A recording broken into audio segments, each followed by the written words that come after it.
And hey guys, welcome back to the show. Back with the Midwest Express. Today we're talking about a new drive-away gig that I did a lot of research on, and I'm going to be straightforward with you guys. This is not a gig for the weak at heart. This is a full-time independent driver service, and it's a drive-away gig where you're going to anticipate probably being on the road 4 to 6 weeks at a time.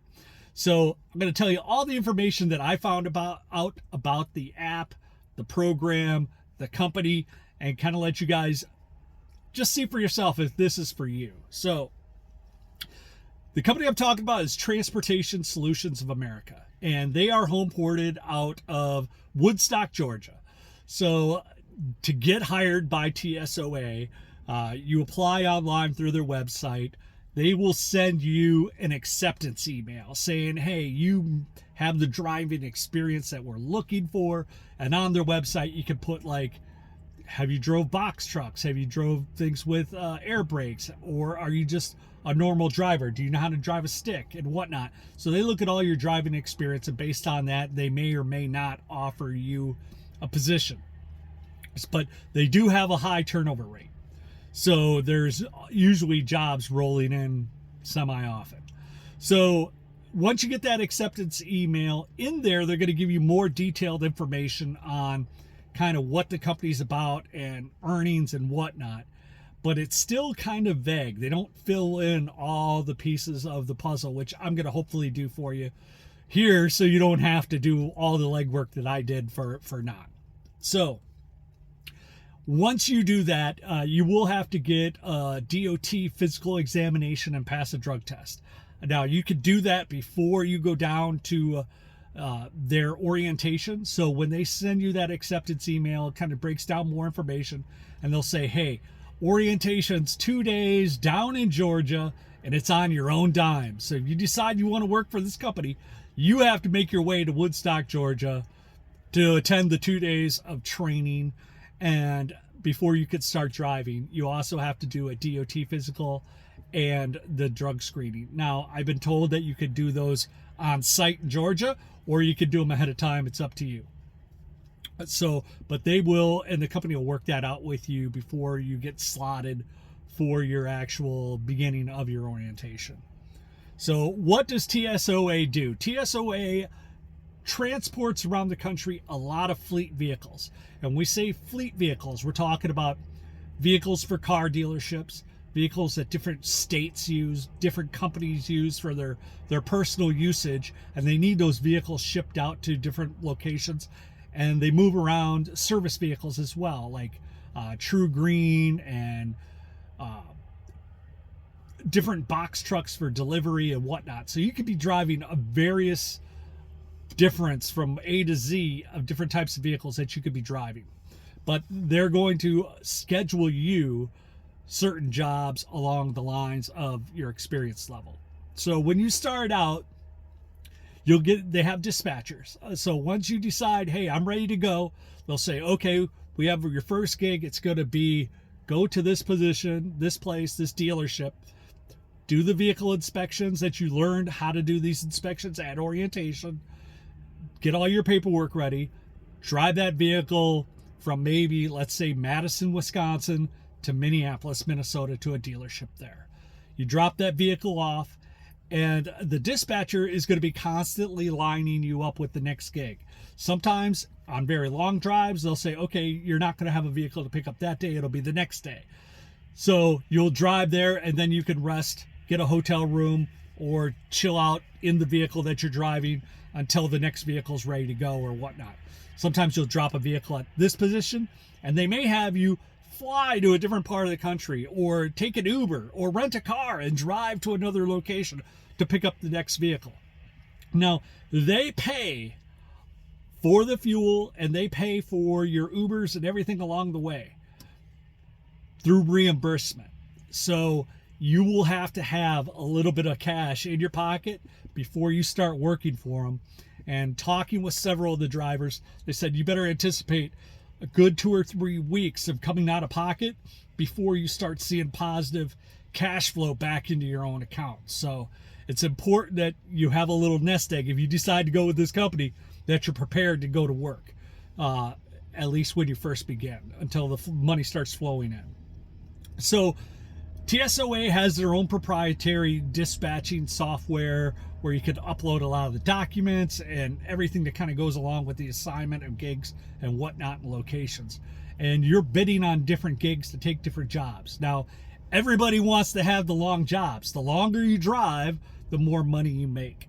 And for average, from the research I've done, for non-CDL required deliveries, it's usually 32 cents a mile for driving, which is low. That is like, if you were a beginning truck driver, 32 cents a mile is where they would start you out as a brand new newbie. And that's kind of where you draw what you earn as a driver for TSOA. But TSOA is going to be sending you all over the country. You don't just go down the road and come back. You sign on for a period of 4 to 6 weeks at a time. And what TSOA will do is, like for me, I start in Wisconsin. They're going to start me off from Wisconsin to my first gig and then move me around the country. And then when I tell them this is my end date, they're going to work to get me back to my home of record. So where I want to go at the end, or a different location if I want to end somewhere else. So if you're big on being adventurous and want to see the open road, this might be a gig for you. Now, if you have a CDL, I've been told that it'll pay 10 to 30 cents more per mile. I can't say that for factual. You'll find out more about that if you go through the orientation. I did not. And these are some of the reasons why I did not go through the orientation and continue on with this. One, because it's a 4 to 6 week commitment. I do not want to commit to anything that long. That's kind of why I'm in gig work. This is a longer term gig. You're signing on for a set period. Some people like that though, because they could grind for 4 to 6 weeks and then you're off. Some of the good things I've seen about TSOA is when you decide you want to sign off, you don't have to stop at 6 weeks. You can keep going as long as you want. But at a minimum, they want you to be out 4 to 6 weeks. They talk to their drivers. They want you to have a work-life balance. They want you to take time off and go home and recuperate. They don't want you on the road for 6 months unless that's something you want to do. But when you get home, nobody is going to be calling you saying, hey, John, you need to come back to work. We need drivers again. You need to get... They pretty much leave you alone, and when you're ready to come back, you contact them in the dispatch and say, I'm ready to go, and then they'll get you set up for your first 1 or 2 rides, and then you'll get back into the rotation of going and moving vehicles around the country. So like I said before, the fuel, travel, tolls, Ubers, car rentals, flights, all paid for. So you don't have to worry about that kind of aspect. But when it comes to certain things, you'll have to come out of pocket. The things that come out of your own pocket that you're not reimbursed for is your lodging, which can really suck because people are dependent on where they're going to sleep at night. This is kind of a nomadic kind of gig. You will probably be driving. A lot of the riders that I've seen are riding with sleeping bags and tents, and they are living out on the road. They stop along the way, they rest. And that's the thing. You are an independent contractor on this. So you pace yourself. You drive how many miles a day you want. The dispatcher is not going to be grinding you to get where you have to get. You agree to what you want to do as far as your own travel. Now, they are going to expect it within reason. You can't be diverting from certain routes. So if you have a set route and you need to go 5 miles off the route to go to a hotel or wherever you're going, that's fine.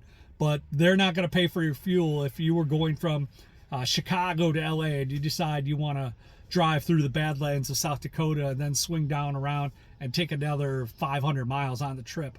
That's going to be an issue. They're going to have set routes that they want you to travel because it's a cost-saving initiative and fuel prices and everything else. So just something. Another compensation from TSOA is if you drive more than 500 miles a day, or pretty much mainly every day, you're going to get a $60 stipend on top of your pay. That $60 could go toward a hotel, and that's not going to cover a hotel nowadays. Nowadays, $60 doesn't give you a whole lot, and hopefully TSOA will bump that up. but that is kind of on the low side from what I've seen.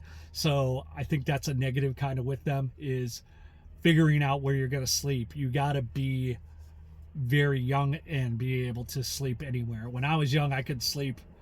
When it was time to sleep, I would just slide the seat back and I'm out, you know. But I'm not young like that anymore. And I need good rest in a good bed every night. And that's another deterrent of why I didn't take this gig with TSOA. So you're on the road for 4 to 6 weeks. It's kind of a gypsy travel kind of gig. Now, if you cancel your ride early, let's say you're like 3 weeks into it, you say, no, this isn't for me, I want to go home. Then it will be on your own dime to get back home. TSOA will not necessarily send you back home just because you don't want to do it anymore. You'll be on your own. So once you commit on for that 4 to 6 weeks, you need to complete it. A big issue is the sleeping issues. I don't like sleeping in vehicles, but a lot of these guys that I did meet along the way, they didn't have a problem with it. They did say in the dead of winter, if you're in a vehicle that has a cutoff and it cuts the heat off, that kind of sucks. So you end up driving a little bit further than you wanted to get into a better scenario.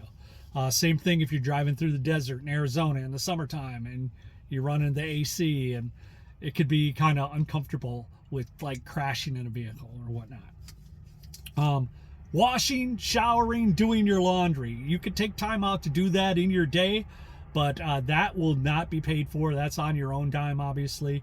A lot of these guys that I've talked to said that they either use like a 24-hour fitness or a Planet Fitness, or they use truck driving stops to use the showers at truck stops and do their laundry there too, and they can kind of do everything along the way. Problems I've seen or heard about from some of the drivers when I asked them some of the details of, well, what are the biggest hurdles that you see? Some of them seem to be detailing. So every once in a while, a vehicle will be required to be detailed before delivery. So the company expects you as the driver to find a detailer while you're en route, stop and have the vehicle detailed inside and out, and then maybe run it through a car wash again if you had it detailed at the beginning of the drive and you need to get it washed before you drop it off. So that can be kind of a pain in the butt. From what I've been told is, you know, a lot of detailing companies nowadays, they detail the vehicle, they make appointments weeks ahead of time. So if you just took this gig and you gotta find a detailer and get it done en route, it could slow you down, and time is money. You're not getting paid to sit there. So that's kind of a big minus. Sometimes they'll ask you to deadhead overnight. So maybe you stopped in Madison, Wisconsin, dropped a vehicle at the end of the day, and they're like, you know what, we need you to jump on a plane tonight because the cheapest flight is tonight at 8 p.m. and you're going to fly overnight, and then tomorrow morning we want you to pick up a vehicle in LA. Well, you didn't really get a full night rest sleep because you were in a plane or doing travel along the way, and that's kind of deadheading, where you're not getting paid while you're doing all this movement in between events. So it can kind of be a pain in the butt and a loss of money there. But if you got this gypsy personality and adventurous traits that you want to go do these kind of things, this might be for you. As a reminder, in these earnings, you're a 1099 employee. Unlike Uber and Lyft, you can't write off mileage, but you can write off other things like meals and so forth. So you're going to get really savvy on, you know, how to pay for lodging and this, that, and the other along the way. A lot of those will be tax write-offs, but you do miss out on the mileage because you're not driving your own vehicle. So that's a big disadvantage in this gig too. To me, from the people I've talked to, it seems like everybody's making $6,000 to $9,000 a month is the variant, and that's driving full time for a full month. Now, to me, that's okay money, but that's not big money. But if you're not driving your own vehicle, you're not putting wear and tear on your own vehicle, you're not spending money on gas and fuel and everything else that goes along, it could be advantageous. So I just wanted to make this video really quick so you guys kind of understood a little bit about what TSOA, Transportation Solutions of America, was about. I did a lot of research online and I really couldn't find a whole lot of details. So after talking with several of these drivers and applying for the gig and getting the acceptance letter and everything else, I wanted to put out a video just so you guys know, so you can save yourself a little bit of time and heartache of doing all the research yourselves. So hopefully you find this valuable. If you do, make sure you like, subscribe, and we'll hit you on the next one.